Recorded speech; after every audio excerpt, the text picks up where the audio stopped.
Hello and welcome to this edition of 34 News. I'm Sarah Baer. And I'm Andrew Schwartz. FBLA has already completed some fundraisers and is preparing for their upcoming trip. Let's go to Clayton Castle on location to find out more about the progress of the club. Hi, I'm Clayton Castle reporting for 34 News, and I'm here with RJ Milligan, a member of FBLA.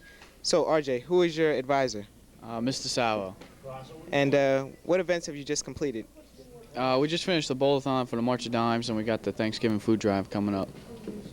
Is there any other events or trips in the future for you guys? Yeah, we're going to Providence November 20th to compete in the National Leadership Conference.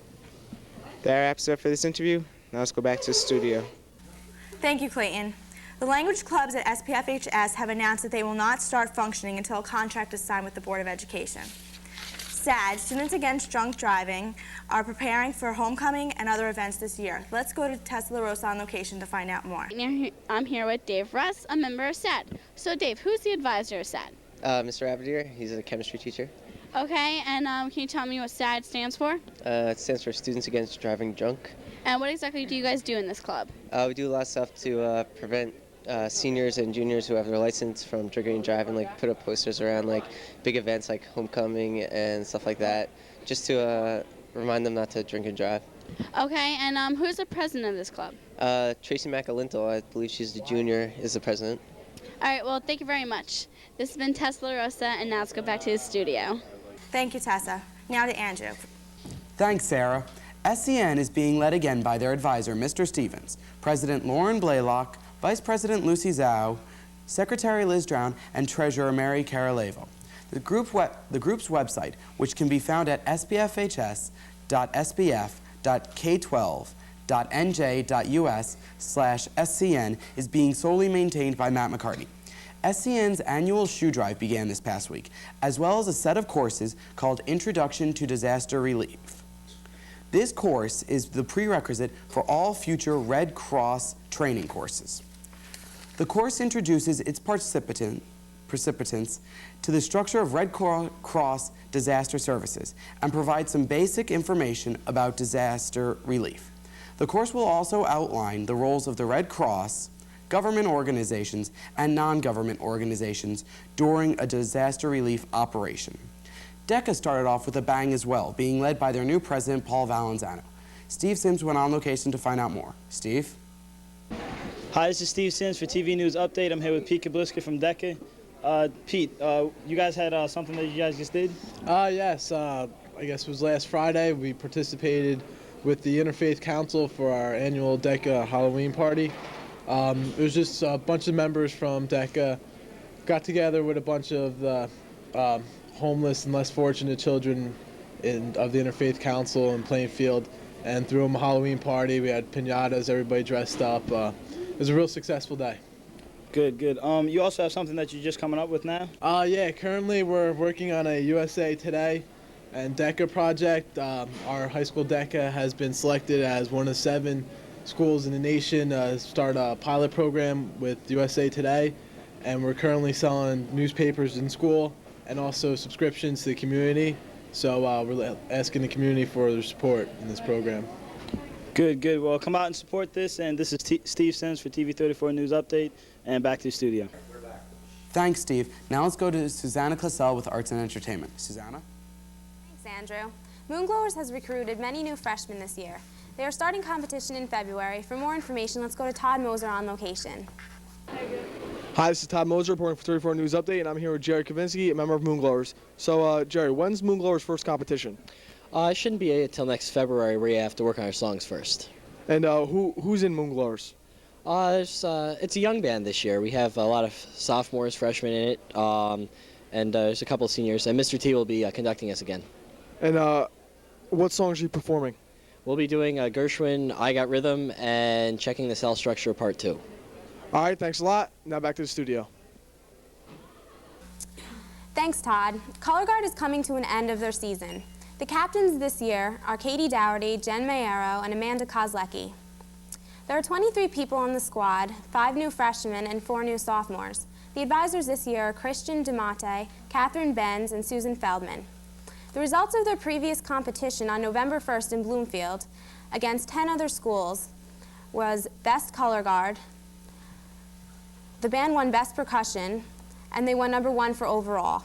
On Friday the 6th at Giant Stadium, they are coming upon their last competition against over 100 other schools in the state.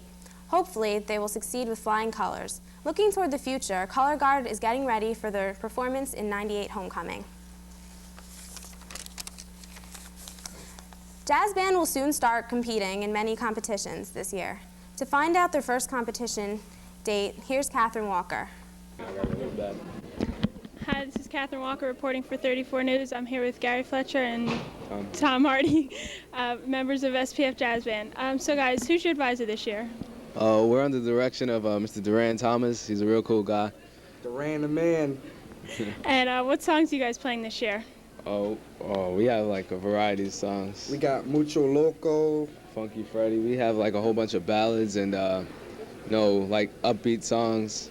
Like some little Killer Joe and That Warm Feeling, lighten some things up. Okay, and what else do you guys have planned for this year? This year we plan to compete in a number of competitions, all throughout the state of New Jersey. Hopefully we make states this year. I don't know if that's like possible. We're a pretty young band, We have a pretty strong sax section, I guess, but there are a lot of them. Hopefully things turn out for the best. Okay, thank you guys. Good luck in your season. This is Catherine Walker reporting for 34 News. Now back to the studio. Thanks, Catherine. Now here's Dana and Renee with Weekend Preview. Hi, and welcome to this edition of Weekend Preview. I'm Renee Haloka. And I'm Dana Dixon. This weekend, there's a Friday home game for boys soccer at States, and Saturday there's a 1:30 football game and an 8 o'clock boys soccer counties. And if you want to go to the movies, you can see Ballet and the Waterboy. Thanks, have a great weekend. Now back to the studio. Thanks, Dana and Renee. Now here's to Salim with sports. The soccer team is still on the roll with an 18-1-1 record. They have tied with Ridge and had a tough loss to Kearney. They have the biggest game of the season coming up this week against #1 St. Benedict's. Now let's go on location with Mike Heller. Hi, this is Mike Heller reporting for 34 News, and I'm here with a member of varsity soccer, Todd Moser. So, Todd, what happened last night against St. Benedict's? We lost 3-0, but it was a really close game. They scored 3 goals within like 7 minutes in the first half, and the second half was 0-0, and it was really played very evenly. And what seed are you guys in the States this year? We're the #1 seed in our section again, and we should win the section. And who's your opponent in the States? This Friday we play Parsippany, and then we'll play the winner of Millburn and Parsippany Hills. Good, and when are the county finals, Todd? The county finals are this Saturday night against Cranford at Williams Field at 8 o'clock.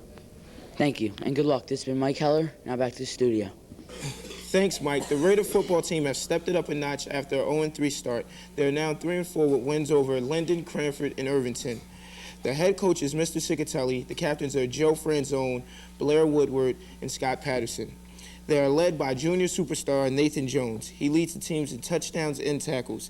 In the last game, Nathan broke Gene Schiller's record by rushing for 349 yards and 4 touchdowns. With a win over Eastside, the Raiders can still make the playoffs. Go Raiders. The cross-country team has been having a great season this year. They're now 9-2, and they have counties coming up.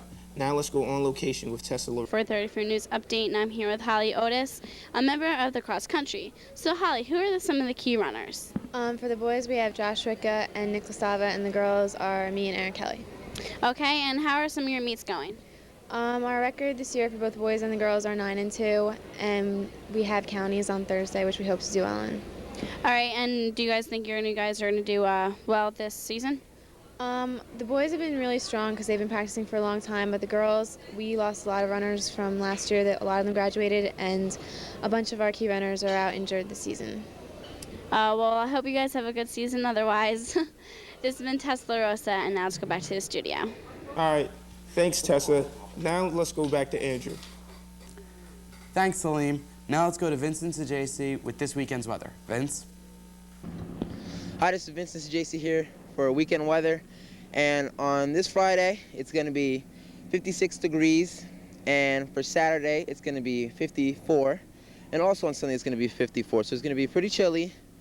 And the low is going to be around 38. So you might want to bundle up, it's going to be pretty chilly. A couple more blankets in your bed. And have a good weekend, and I'll see you next week. Bye. Thanks, Vince. I'm Andrew Schwartz. And I'm Sarah Barron. We'll see you next week.